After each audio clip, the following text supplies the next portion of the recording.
How's it going, bosses? It is DeBoss here with another video for you guys for today. Today, guys, I figured I would do yet another game review, and I'm actually pretty happy to do this one. This is a game I'm not sure how many people actually know about. It's an older game on the PS2, came out back in 2005, but if you guys couldn't tell by the title, today, guys, we're going to be reviewing Samurai Western. Now, again, I'm not sure how many of you guys have heard of this game. It wasn't exactly one of the most popular games in the world when it came out, but nonetheless, this is a game that I've had for several years, and I've actually really enjoyed, and it's one of my favorite PS2 games that I currently own. So with all that in mind, though, guys, that is what we're going to be doing for today. But before we get into the core of the review, I wanted to let you guys know, if you guys missed my last game review where I reviewed Crash Bandicoot Warped on the PlayStation 1, if you guys want to go check that out, check out the link in the description, and it'll take you right to that video. But without any further ado, let us get right into the review of Samurai Western. So, for the first part of the review, guys, let's break down the story. Now, the story is nothing too, like, out of the ordinary. Okay, well, that's kind of a lie. The story is a bit different.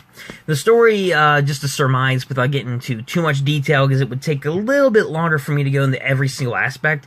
Basically, it's about a samurai named Gojiro Kiru, who, I hope I'm pronouncing that correctly, who ends up going out to the Wild West to track down his brother named Rado, who abandoned the samurai name back in Japan, and he's out to basically kill his brother for dishonoring their family. Along the way, he meets a whole new cast of friends in this town run by this, which you could call a dictator, but he's not really a dictator, he's just an evil business tycoon named Goldberg, who's controlling the town, and Goldrio is there to take down his brother, and he ends up helping his new friends take back their town by defeating Goldberg and his men. So that's generally the general concept of the story, and as far as the story goes, I really don't have any complaints with the story. I think it's pretty solid for a PS2 game.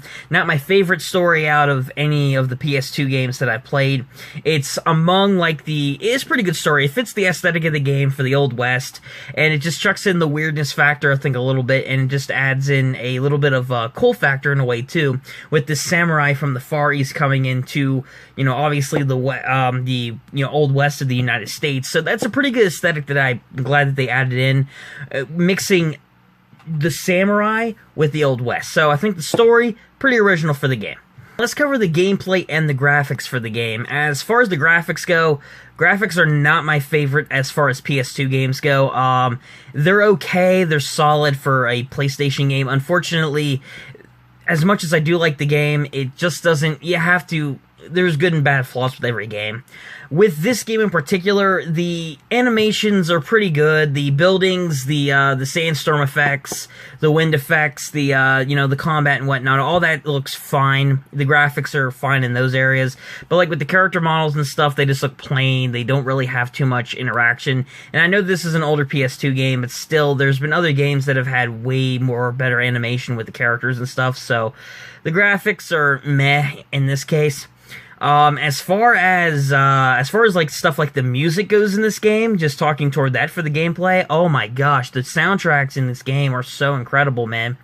They have such nice Old West themes. The intro song's great. The theme with the town's really amazing. The theme for even Goldberg's mansion with like the epic, like James Bond almost-esque music in a way. And my favorite soundtrack from this game are the wasteland parts where you're out fighting the bad guys out in like the wasteland areas of the desert. It has like a really like nice urban music to it, which I really like, especially the nighttime levels that you have to go through. I think that fits the aesthetic much better than during the day, and the music changes completely depending on the time of day and the level that you're playing in, which is also a really good aspect in it. So as far as the graphics go, they're meh, but the music, oh man, the soundtrack's so amazing in this game. One of the little things that I noticed before we get into the controls that I actually really liked, aside from the graphics being kind of meh, and like the music just being amazing in this game, there are a lot of other really cool things that you do. The basic concept of the game is you go around in different stages, whether it be the town, the desert, Goldberg's mansion, Goldberg's fortress. You go and you basically take on all swarms of bad guys, and you kill a certain number of them until the level's over. And this is the same thing with bosses, like his top minions, and, the other bosses that you face in the game, such as Goldberg himself, his brother, etc., etc. There's a whole bunch of different locations that are Wild West-esque that you play as, which they're really good. The problem with some of these levels, though, is that they do get really repetitive, and a lot of people, like, for me, it was when I was playing it before this video, it get a bit addicting. Like, you can get into the flow of it by just going around hacking and slashing a whole bunch of guys with a sword, and it's just really, really cool. But it can get a little old and repetitive, especially when you have multiple swarms of enemies come in, and as we'll get into with the controls, sometimes they lock up and don't work that well.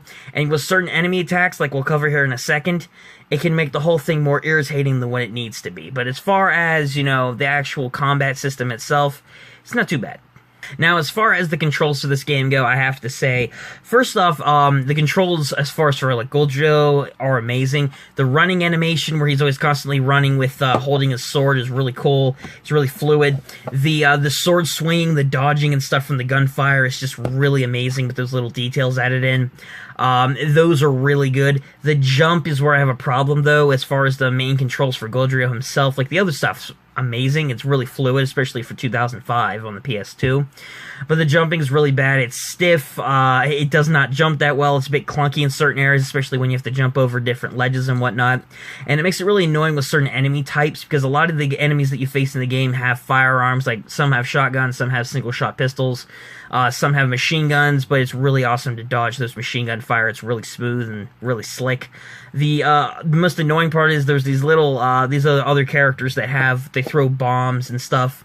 The problem with some of these is you can get caught in an endless loop when the controls step up with the jumping, and you'll just keep getting hit over and over again until you die. That's what I was mentioning earlier, and unfortunately this aspect kind of brings down the whole fluidness of the controls, because while they're really slick, the jumping really brings it down, especially in some different combat areas. There's a few quick things that I actually really did like. There's a system in the game where you can level up. You get EXP points at the end of every level, which you obviously use to level up. You can also get really cool different swords with different abilities, with different stats boosts, with like speed, attack, defense, HP, that kind of thing. You also get different accessories like, you know, boots, cowboy hats, you know, different masks, that kind of thing. Some are Wild West themed, others are just really funny. And if you guys ever, you know, if you guys ever played the game, you'll know what I'm talking about. They have really funny little descriptions for each thing that makes it seem like the developers are actually talking to you through like little sarcastic and like funny remarks about the items, and it's just really cool in general. They also have little side missions for after the main missions, and the most notable one for me was the one after the ending of the main game, which that side mission after the waves, is it called Wave, or it's called whatever it's called, Trial 16, which is the final one. The quest after that one is the official ending, so I'm glad they put that one in there and add a little bit of extra content.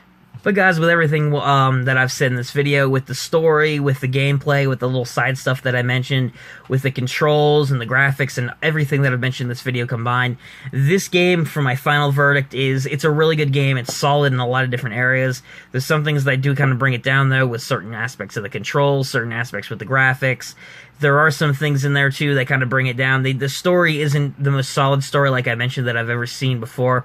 It's a really good story, and I really did like it. It's just not the best, in my opinion.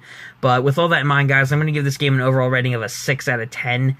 And again, like I said, I know that I've said a lot of great things about it, and I've said some things that I really don't like too much about it, but with all things considered, this game is unfortunately a little slightly above average. It's not the best PS2 game out there by far. It's a really enjoyable game to play, and has a lot of really cool features and aspects, but again, there are some things that do bring it down, but, you know, it still holds its head above water a little bit because of other positive things, but that's why I'm giving it a 6 out of 10. But with all that in mind, though, guys, thanks so much for watching today's video. If you guys did enjoy it, give this video a like, subscribe to the channel if you're new with that bell notification on to catch my future videos and live streams if you do wish, and comment down below what you guys thought of this video today, and what you guys think of Samurai Western, if you guys have played the game, or if just leave your comments in general. But yeah, guys, thank you once again for watching, and until next time, I'll catch you guys later. Peace out, bosses.